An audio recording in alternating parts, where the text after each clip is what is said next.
Hey guys, sorry there was a for the delay. For the interruption. I had to tend to my kids. But I was saying, if we didn't have the capacity to uptake oxygen, we just simply wouldn't survive. So I just wanted to finish up with that explanation. So the air that we breathe in travels down or inside our body through the nasal and oral cavities, and then you can see that it goes down the pharynx, and then the larynx, and then eventually into the trachea. Okay, the trachea we can feel right behind, right in our neck, right in front of our, we can feel that the ridge portion of our throat right here. That's the trachea. And behind the trachea is the esophagus. That's the pipe there, or the tube that food passes down whenever we eat food. The trachea then is broken up into the bronchi. So you have one bronchus here, one bronchus here, and then eventually into the bronchioles, which are the smaller branches. So our entire lung is pretty much bronchioles, and then eventually the endpoints of the bronchioles are these air sacs known as alveoli. One alveoli is known as an alveolus. That's singular for alveoli. All right. So at the alveolus, or this air sac, this is where we have that network of capillaries again. All right. So remember, coming from the lungs, we have blood coming from the pulmonary artery. The pulmonary artery is broken down into a smaller artery known as arterioles. So here are the pulmonary arterioles. You can see here, pulmonary arterioles. And then eventually the arterioles break down into a smaller network of vessels known as the capillaries. And each of these the capillaries surrounds each of the air sacs, or the alveoli. Okay, it's here where gas exchange occurs. I thought I had a picture of gas exchange. Maybe I don't. Okay. So what happens is that the oxygen we just breathed in from the air, the final destination is the alveolus, and the oxygen is then transported into the capillaries, where you can see the red portions of the capillaries and the venule are oxygen rich. The blue portions are oxygen deprived. So the blue portion are carrying carbon dioxide. Carbon dioxide is then transported into the alveolus. So whenever we breathe out, we're breathing out carbon dioxide. Okay, so this is where the gas exchange occurs. So again, we breathe in oxygen. That oxygen is transported into the capillaries, and eventually is sent back to the heart via the pulmonary venules and pulmonary veins. The pulmonary artery delivers oxygen-deprived blood to the lungs, and eventually is branched into the pulmonary arterioles, and those arterioles are broken down into a network of capillaries, where carbon dioxide is then released into the alveolus, and that's breathed out of the body. Okay, so that's where gas exchange occurs. So there's two areas of the body where gas exchange occurs, in the lungs and at the tissues. Okay.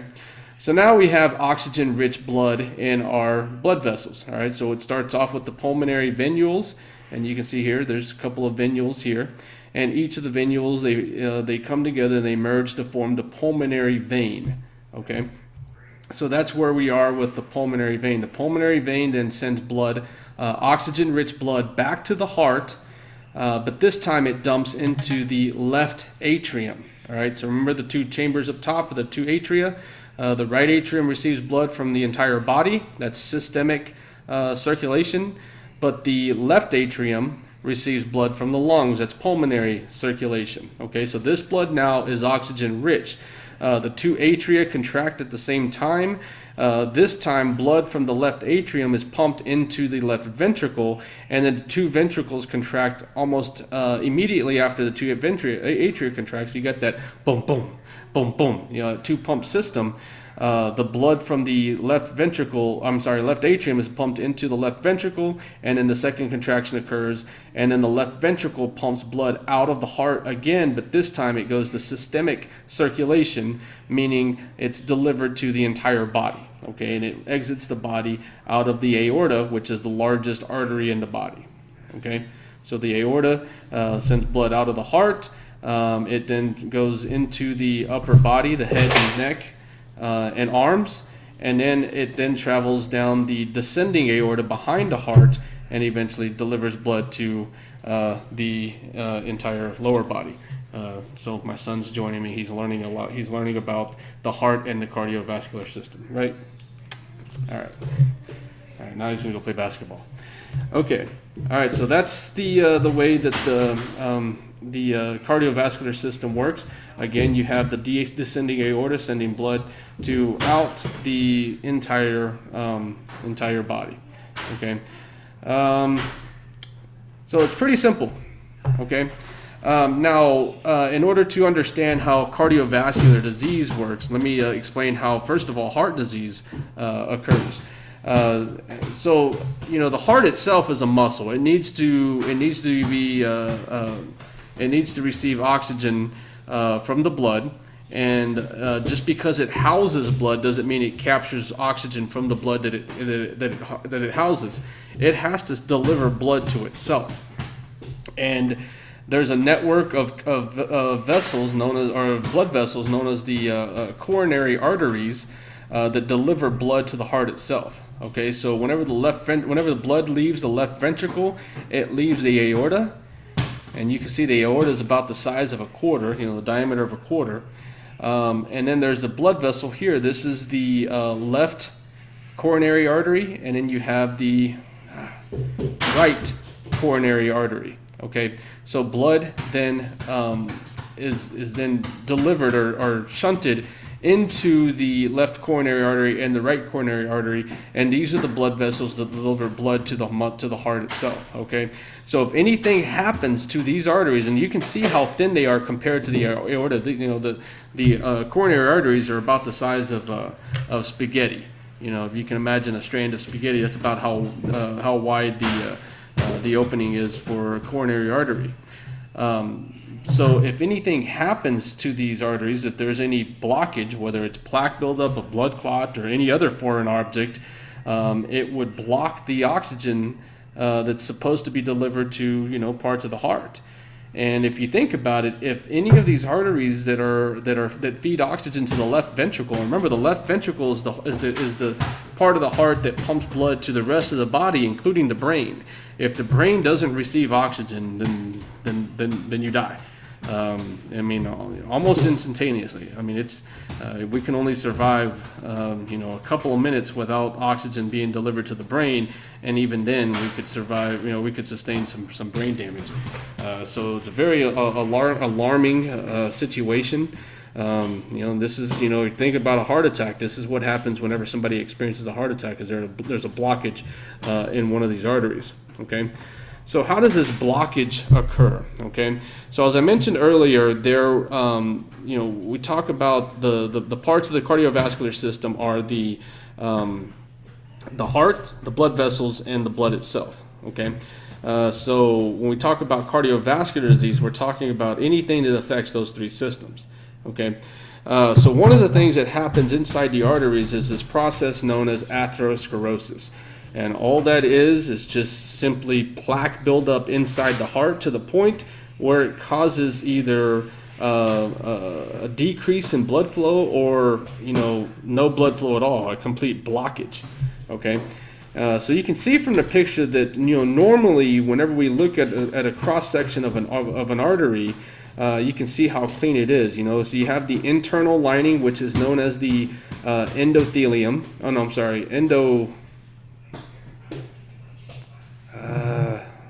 no, I'm sorry, it's the tunica interna, and then you have the middle layer. This is a muscle layer. This is known as the tunica media, and then you have the external layer, which is a tough fibrous layer. This is known as the tunica externa. Okay, now the tunica. So the tunica media, or the middle layer, is a muscle layer. It allows our blood vessels, especially only our arteries, to contract and to relax, and to contract and to relax. Okay, and there's a purpose behind that. Okay, so this internal layer, it's about a one cell thick. It's a very thin layer, very delicate layer. In fact, whenever the artery breaks down down to the capillaries, the capillaries are simply just a continuation of the tunica interna. All right, so the capillaries don't have the middle layer or the external layer. So the capillaries are very, very delicate. Okay, fortunately, you know, if we damage a capillary, there's so much in the network that it really doesn't affect blood flow. Okay, all right, so this is what a normal, healthy artery looks like. And I will tell you, unfortunately, our arteries, for the most part, don't look like this. You know, no matter how healthy you are or how unhealthy you are, you know, it's very seldom that a person doesn't have any damage to an artery. Okay, for the most part, all of us experience at least some type of damage to the arteries, and that's really it's a product of age. You know, the older we live, the more damage we experience. Now, we can slow down the process, we can minimize the process by engaging in healthy lifestyle habits, but the more, you know, you're engaged in unhealthy habits, and, you know, what are considered unhealthy habits? Well, you know, living a sedentary lifestyle, you're not exercising, you're eating a high fatty or high sugary diet, you're you know, a drug abuser, and drug abuse is a loose term. It could be, you could be a cocaine addict, or you can be, you know, an avid coffee drinker or soda drinker. You know, smoking is a terrible habit in terms of impacting your cardiovascular disease. I'm sorry, your cardiovascular system. And the reason why all of these lifestyle habits are not unable to, or the inability to manage stress, is another reason, or another way that we can damage the cardiovascular system. So the more that we engage in these negative lifestyle habits, the more likely we're putting damage on our cardiovascular system, especially our arteries. Okay, so what's happening is whenever we engage in any of those habits, whether it's stress, drug abuse, caffeine use, you know, having high blood pressure, all that puts a tremendous amount of pressure on the arteries, because the arteries, they constrict, relax, constrict, relax, constrict, relax, constrict, relax, and over time it just puts wear and tear. I mean, imagine a rubber band. Now, if you ever stretch a rubber band, that's putting stress on it, and then you relax it, you stretch it, you relax it, you stretch it. You do it enough times, it starts to crack, it starts to dry out, and that's what happens inside our arteries. It starts to crack. All right, so we have an initial tear in the arterial wall. You can see that that's what, you know, that's what's happening here. Now, this tear doesn't mean we have cardiovascular disease, but now that we have a tear, you know, we also at the same time, you know, we eat food, and the more fat that we consume, the more fat is in our blood. And you can see an example here and here and even in here. And let me see if I get some other pictures here. You can see some. These are just graphic representations of what looks like inside the blood. Okay, so whenever these fatty deposits, I'm going to call them fatty deposits, or fat droplets. You know, I mean, it could be cholesterol, it could be low density lipoproteins, it could be triglycerides. But for the sake of this class, let's just call it fat droplets.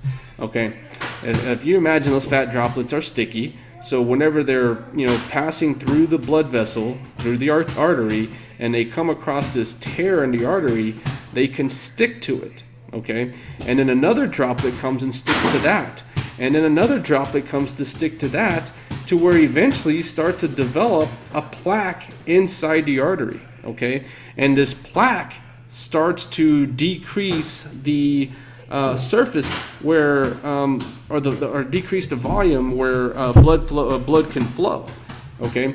So now, even then, I mean, this is the beginning of cardiovascular disease. But what's happening and why it becomes so threatening is already you're decreasing the capacity to deliver blood to the artery. I mean, to the vessel, to the tissues. Okay. But then, also what's happening is that all these blood cells only have a restricted area into which, through which to move, and they come together. And if you imagine, like if you ever cut yourself, you clot, right? Well, that's what starts to happen. They start to come together, and those blood cells start to stick together and form a blood clot. Okay, so the plaque buildup coupled with the blood clot completely closes the artery, and any tissues located after or beyond that point of blockage is not receiving oxygen. Okay, this can happen in any artery in the body, any artery. If it happens in the arm, it causes pain in the arm. If it happens in the leg, it causes pain in the leg. You know, and even if it happens in a vessel in the carotid artery leading to the brain, if it doesn't cause a stroke, it could cause, you know, a heart attack. Headaches. But since the vessels inside the artery and inside the heart are so thin that, you know, if this happens inside the heart, it leads to a heart attack immediately. And if it happens on the left side of the heart and your left side in the left ventricle isn't allowed to pump blood out of the heart, then you can't survive. That's a massive heart attack. You can't survive that. Okay. Now, there's ways to reverse this process. Number one, if you reverse all your habits and start engaging in healthier habits, you start exercising, you start eating better, start eating the right types of foods, the plaque buildup, you know, could actually reverse, and you could actually decrease the amount of plaque that's inside the arteries. We'll talk about that later on this summer. But then, you know, there are some surgical or medical interventions. The first one is like a stent where they insert a microscopic deflated balloon inside, and it would probably be in a situation like this.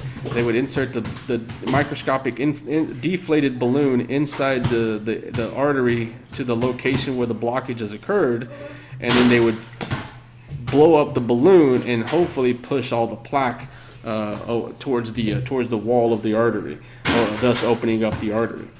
The second procedure is known as a bypass, where they can get a piece of a vein from the leg, and they'll attach that piece to, you know, the aorta up around right here.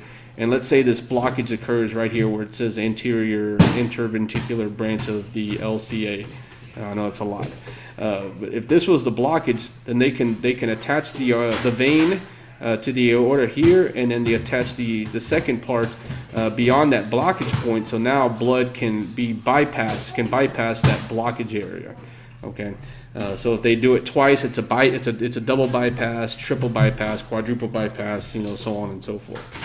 Okay, so there's different ways they can treat it. But really the best thing to do is to start engaging in healthier lifestyle habits. One of them is regular exercise, and then another thing is improving your diet. And if you're engaged in any drug use, whether it's caffeine or cocaine or nicotine or smoking, to try to, you know, either minimize or to just avoid it altogether. Okay. And then the last thing is trying to manage your stress, to try to either avoid stressful situations or learn how to cope with stressful situations. Okay. The other thing that I haven't really talked about yet was the high sugary diets.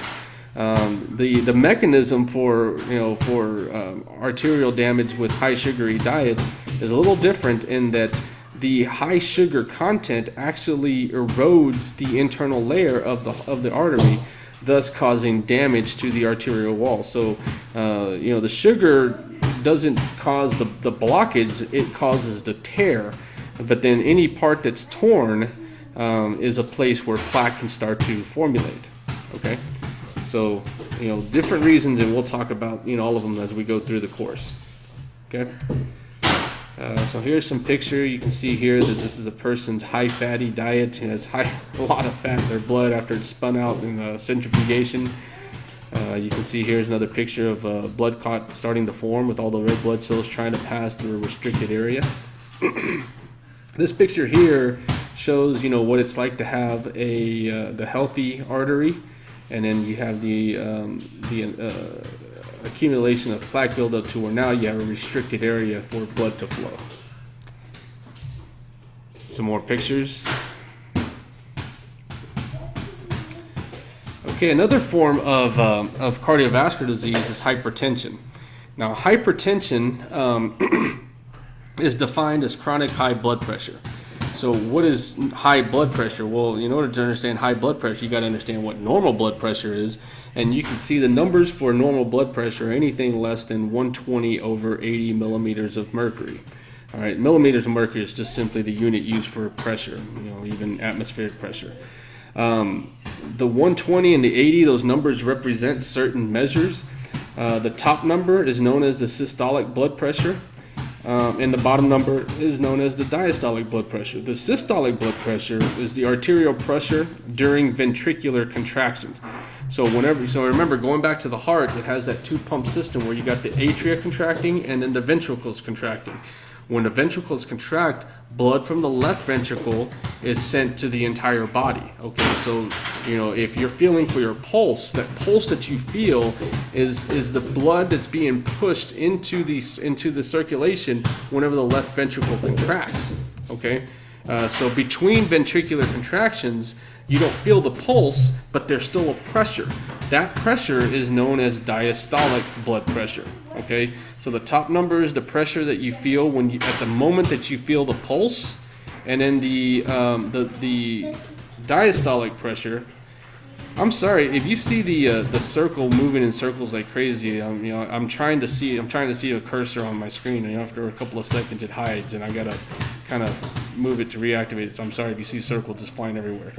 All right, so the bottom number is the pressure inside the artery between pulses. Okay. So, now that we know normal blood pressure and what the numbers actually mean, hypertension is any consistent reading of 140 over 90 or higher. Okay, so there's times if you're exercising or if you're doing something that's active, your blood pressure can increase. What hypertension is referring to is chronic or consistent readings of over 140 over 90 at rest. So if you're sitting here in front of your computer watching these lectures, and then we take your blood pressure and your blood pressure is beyond this, then we'd be alarmed. Okay. Now it's important to understand what your blood pressure is, or to assess your blood pressure, because hypertension is known as a silent killer. If you have hypertension, it doesn't you don't necessarily feel it. You don't sense it. There's no way to really know that you have hypertension. The only way that you can know is if you get it checked. So if you're at a drugstore or a grocery store, if you go to the doctor on a regular basis, those are ways you can check your blood pressure for free, and it's relatively painless. I mean, there's slight discomfort whenever the cuff airs up and it increases pressure on your arm, but and I'm sure you can withstand that, and if you can withstand that, then you're able to get your blood pressure. Okay. All right. So this video is a demonstration of how they find how they assess blood pressure. Like the medical professionals. Nowadays we use the electronic versions. But back in the day, they used the sphygmomanometer, which is the blood pressure cuff and blood pressure gauge. So I've provided you with this video to see, so that you can see how blood pressure is measured if you've never done this before. So I'm going to press play, and you're going to see that this dial is going to increase in pressure, and that's why. And the reason why is because if you know what this whole apparatus looks like, that there's a blood pressure that goes around, a cuff that goes around the arm, and it's secured by Velcro. That there's a tube that comes out of that cuff that leads to a bulb that you can contract by just simply punching down on with your wrist, and every time you do that, it increases air. There's also a bell there's the other tube leads to this gauge. Okay. All right, so whenever you increase pressure, there's a little valve that you can turn to close, and that keeps the air inside the cuff. And then whenever you release the valve, it releases the air outside of the cuff. Okay, so if the valve is closed, meaning that the air is going to stay in the cuff, then the dial will increase. And you'll see in the video, at the very beginning of the video, the dial is increasing, and all that means is that the person who's assessing blood pressure is increasing the pressure inside the blood pressure cuff by pumping the bulb. Okay.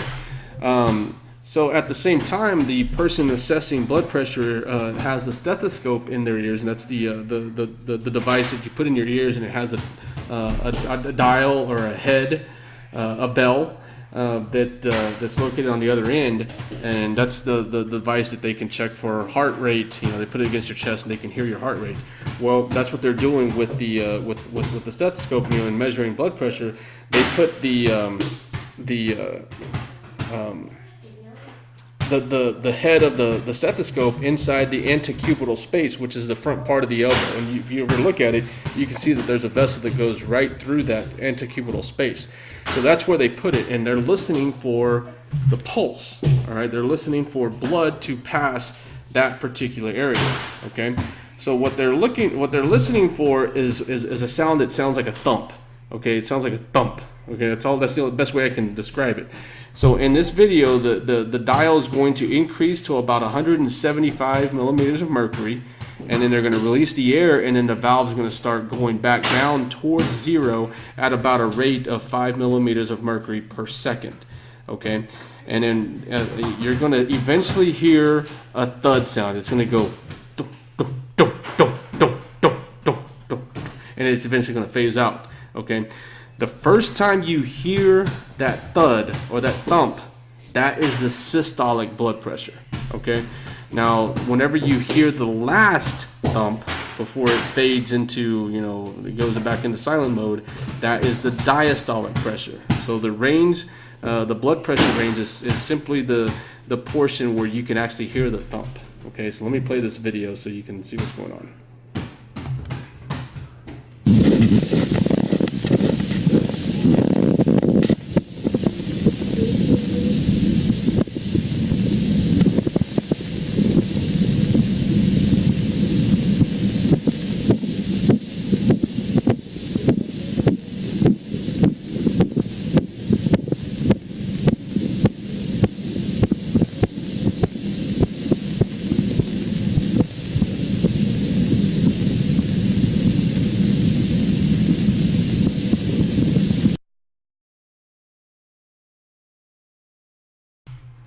Okay, so hopefully, you know, you could see that it was the pressure increased all the way to 175 millimeters of mercury, but then whenever you heard the first sound was about 145, I believe, and then it ended about 80 or something. So you can look at it again, but you know, like again, the first time you hear the thud, that's the systolic blood pressure, and then the last time you hear the thud, that's the diastolic blood pressure. But you guys can do that again. All right, let's see what else we have. Oh, okay. So the reason why it's so important to assess or to monitor your blood pressure is because of the effect it has on the kidneys. All right. So if you have chronic high blood pressure, you know, hypertension, there's a good chance that it's putting a lot of pressure on your arteries. Now, this is a picture representation of what the artery looks like. The arteries are located in your lower back on both sides. Okay. I'm sorry, the kidneys are. I don't know if I said the arteries or the kidneys. The kidneys are located on their backside, in your lower back on each side. Okay. Now, there's only one artery that goes into the kidney. Now, the purpose of the kidneys is to filter blood. What it does, it captures all the waste products, and you can see how blood goes into the into the kidney via the renal artery. So you have your left renal artery and your right renal artery that lead to the left and right kidney. Okay. The blood goes in, it's broken down into, you know, the capillaries, eventually the capillaries, and what happens is that all the waste in the blood is eventually filtered out and collected by a system of calyxes. All right, so here are all the calyxes. All right, and all of the waste goes into the calyxes and eventually leaves the kidney via the ureter. And the ureter eventually dumps into the bladder. Okay, all this waste is then urinated out. So that's that's one of the purposes of urination, is to eliminate waste from the blood. Okay, now what is waste? It's unneeded or unnecessary nutrients. Perhaps there's too much nutrients. You know, there's perhaps there's cells that have died, have been destroyed. So the blood delivers those destroyed or those destructed cells to the kidneys to be eliminated from the body. You know, any waste products of metabolism, anything could be a waste product. Okay, So then, it eventually exits out of the body through urine. Okay, so all of the good blood is then filtered back into circulation via the renal vein. Okay, whenever we look at blood pressure, there's only one artery that's going into the kidney. So all this kidney can be affected by high blood pressure, and that's what happens with people with chronic high blood pressure. Their kidneys start to suffer, and they become destroyed. It's called kidney failure. And if they can't filter their own blood, then they have to go through a process known as dialysis, where what they do is they insert a tube inside their arm, and they're able to retrieve all the blood from circulation, and all that blood goes to a dialysis machine, which is external to the body. So this, it usually takes about 3 to 5 hours. So someone who's undergoing dialysis has to sit there for 3 to 5 hours while blood leaves their body, goes to a machine, gets filtered out, and all that blood goes back into circulation, so that it could replace or substitute the function of the kidneys. So having kidney failure is a life-altering experience. It's very hard to work whenever you're missing 4 to 5 hours a day. Okay, so it's important to number one, engage in healthy behaviors, but then also monitor your health signs as well. Okay, so here are the health benefits of aerobic exercise that we discussed in chapter 2. But there's just to reiterate that there's so many health benefits by engaging in healthy behaviors, exercise, managing your stress, eliminating any negative behaviors like smoking or drug abuse or caffeine use, and improving your diet. And that's those are all things we're going to talk about. Okay, here's another picture from the book that talks about the same concepts. You can go through that. It's almost identical. Some more benefits. And then there's a lot of information at the end of the chapter. It's kind of repeated what we talked about in chapter 2 when we talked about fitness. So you can go through those if you want to, but I'm not going to cover them in the video. Yeah, it seems like a lot, but a lot of it's repeated information. Okay, well that completes the chapter 3 videos. I'm sorry that there was an interruption at the beginning. In the middle. So you actually have part 1 and part 2, but you'll be fine. So hopefully by the end of the day, I'll complete chapter 4, and you'll have all the videos in preparation for your exam that's due on Sunday. Okay, remember I'll open up the exam on Friday morning. All right. Talk to you guys soon. Email me if you need anything. Thank you. Bye-bye.